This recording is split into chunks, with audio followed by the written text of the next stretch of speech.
다바크 구약성경. 구약성경의 화질, 선명도를 높이고 구약성경의 진수를 보여드립니다. 모세오경 첫 번째 책 창세기를 살펴보도록 하겠습니다. 하나님께서 창세 전에 아름다운 일을 계획하셨고 그 계획하신 바를 배열한 것이 역사입니다. 창세 전에 계획하신 하나님의 구상이 에베소서 1장에 기록되어 있으며 핵심 구절이 6절입니다. 이는 그가 사랑하시는 자 안에서 우리에게 거저 주시는 바 그의 은혜의 영광을 찬송하게 하려는 것이라. 하나님께서 당신의 형상과 모양을 따라 아담과 하와를 창조하시고 그들을 에덴 성전에 두셨습니다.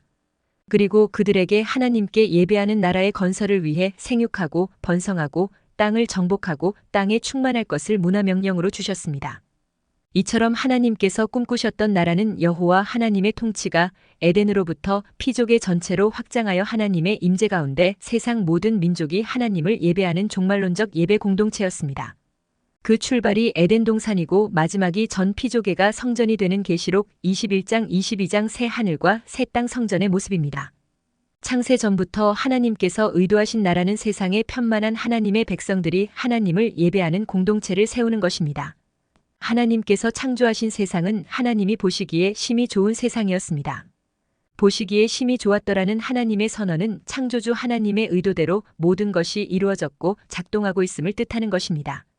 이 선언의 보다 깊은 의미는 창조 원리 안에 인류 전체가 들어있는 것을 보시고 보시기에 심히 좋았더라라고 창조주 하나님께서 탄성의 고백을 하신 것입니다.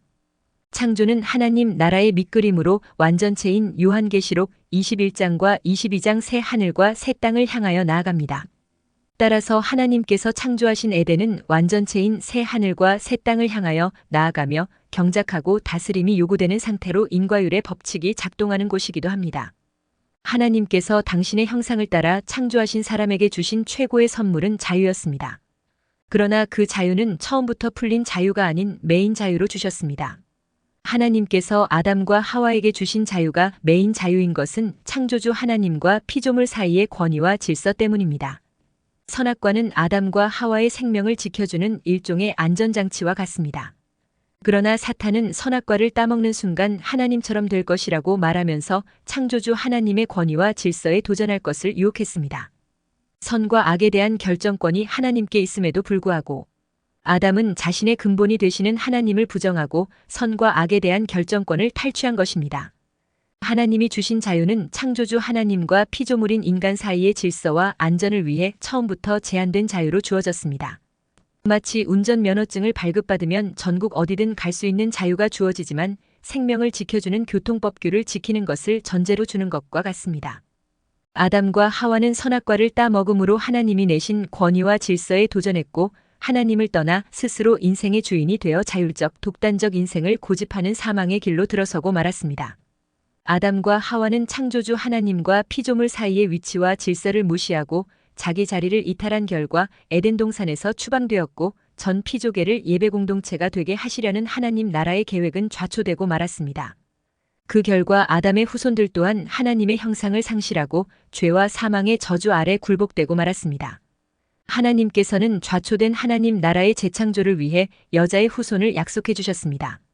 아담의 범죄 후 즉각적으로 한 가지 약속이 주어지는데 그 약속이 여자의 후손에 관한 약속입니다. 좌초된 하나님 나라를 복원하시려는 계획이 창세기 3장 15절에 원시 복음의 형태로 주어진 것입니다. 내가 너로 여자와 원수가 되게 하고 내 후손도 여자의 후손과 원수가 되게 하리니 여자의 후손은 내 머리를 상하게 할 것이요 너는 그의 발꿈치를 상하게 할 것이니라. 복수적 의미의 여자의 후손은 하나님 편에 서 있는 경건한 후손들을 의미하며 단수적 의미로는 여자의 후손은 뱀의 머리를 상하게 할 예수 그리스도를 말하는 것입니다. 이처럼 하나님 나라의 회복을 위하여 제시된 원시 복음은 하나님의 주권적이고 일방적인 역사요 구원 계획이 시작되는 시작점입니다. 아담의 아들 가인이 동생 아벨을 쳐 죽인 사건은 아담의 타락의 결과 악의 평범성, 보편적 악의 본성이 사람들에게 나타난 것을 의미합니다. 가인의 잔혹성은 특정 인물이 아닌 우리 시대의 자화상을 의미합니다. 아담 이후로 인류는 가인 계열의 자손과 아벨을 대신해 주신 셋 계열의 자손으로 흘러가기 시작했습니다. 먼저 셋 계열의 사람들은 하나님을 경외하는 경건한 후손 계열로서 여자의 후손 계열입니다.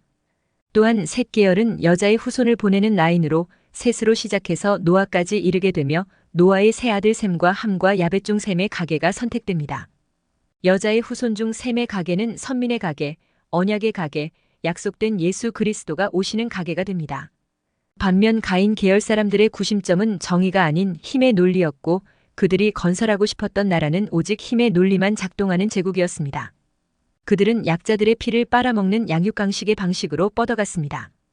가령 가인의 후손 중 라멕은 77배 복수를 예고했고 니무롯 같은 사람은 사람 죽이는 용사로 등장하고 있습니다. 그들의 잔인하고 폭력적인 죄는 온 세상에 매우 깊고 광범위하게 나타났으며 결국 그들이 이룩한 나라는 약육강식의 끝판 바벨탑 제국이었습니다. 하나님을 등지고 떠난 인류 문명의 최후 민낯이 사람 잡는 제국으로 드러난 것입니다. 여기까지가 창세기 1장부터 11장 즉 인류 일반 역사에 관한 내용입니다. 창세기 12장부터 시작되는 역사는 인류를 구원하고자 하시는 하나님의 구속사에 관한 내용입니다. 하나님께서는 하나님 나라의 건설을 위해 셈의 후손 가운데 아브라함을 선택하셨습니다. 하나님께서는 무너진 하나님 나라를 복구하고 또한 가인 계열의 세상 나라를 구원하기 위해 아브라함을 시작점으로 하는 하나님 나라를 세우십니다. 인류를 구원하기 위해 아브라함을 축복의 통로로 선택해 주셨고 결국 그의 후손인 예수 그리스도께서 세상 만민을 구원하는 구세주로 오시게 되는 것입니다. 하나님께서는 인간적 능력으로 도저히 아이를 낳을 수 없는 아브라함과 사라에게 이삭을 선물로 주셨습니다. 사라는 처음부터 불임의 여인이었고 경수까지 끊어진 임신 가능성 제로의 여인이었습니다. 이삭의 출생의 영적 의미는 하나님 나라의 백성이 될 수 있는 조건은 오직 하늘에서 주신 자라야 한다는 사실입니다. 이런 의미에서 이삭의 출생은 성령으로 말미암는 특별한 출생인 중생을 의미하는 사건입니다. 아브라함 인생에 있어 절정은 창세기 22장에 나타납니다. 하나님께서는 100세에 얻은 독자 이삭을 번제로 바칠 것을 요구하십니다. 아브라함에게 이삭은 가장 소중하고 특별한 소유입니다. 이것은 단 하나밖에 없는 것, 유일한 것, 목숨과도 같은 것, 가장 사랑하는 그것까지도 하나님께 전적으로 맡길 수 있는가에 대한 시험이었습니다. 아브라함의 믿음의 절정은 그가 하나님께 받은 것을 다시 하나님께 돌려드리는 것에서 증명됩니다. 하나님께서는 아브라함으로 하여금 믿음의 절정의 자리에 오르게 하셨고 그를 향하여 이렇게 말씀해 주십니다. 내가 내 아들 내 독자까지도 내게 아끼지 아니하였으니 내가 이제야 내가 나를 경외하는 줄을 아노라. 이처럼 아브라함은 자신의 전부인 이삭을 드리는 행위를 통해 하나님께 대한 자신의 믿음을 입증해 보였습니다. 이삭의 두 자녀 중 장자 에서가 아닌 차자 야곱이 선택된 것은 하나님의 절대 주권을 강조하는 것입니다. 하나님 나라의 백성이 될 수 있는 자격은 오직 하나님의 주권적 선택에 달려 있다는 것을 의미합니다. 이처럼 하나님 나라의 백성이 되는 당사자는 인간적 혈통이나 육정이나 사람의 뜻으로가 아닌 오직 하나님의 주권적 선택에 기인한다는 사실을 보여줍니다. 야곱의 11번째 아들 요셉은 하나님의 뜻을 이루기 위해 애굽의 노예로 팔려가게 됩니다. 요셉은 바로의 괴이한 꿈을 풀이해 줌으로써 그의 신분이 수직으로 상승하여 애굽의 총리가 되었고 당시 7년 대기근으로 자신을 종으로 팔았던 형들과 상봉하게 되었으며 이로 인해 야곱의 가족이 애굽 고센 지역으로 이주하게 되어 400년의 긴 세월을 보내게 됩니다. 애굽은 야곱의 70명 가족이 400년을 지내는 동안 남자 장정만 60만, 즉 민족적 규모로 기하급수적으로 불어나게 하는 산실, 인큐베이터 역할을 하게 됩니다. 이와 같이 야곱의 70 가족은 하나님의 인류 구원 계획을 담당하기 위하여 그 숫자가 민족적 규모로 불어나게 됩니다. 창세기는 야곱이 여자의 후손이 오는 라인으로 야곱의 12아들 가운데 유다를 축복하는 것으로 끝이 납니다. 규가 유다를 떠나지 아니하며 통치자의 지팡이가 그 발 사이에서 떠나지 아니하시기를. 감사합니다.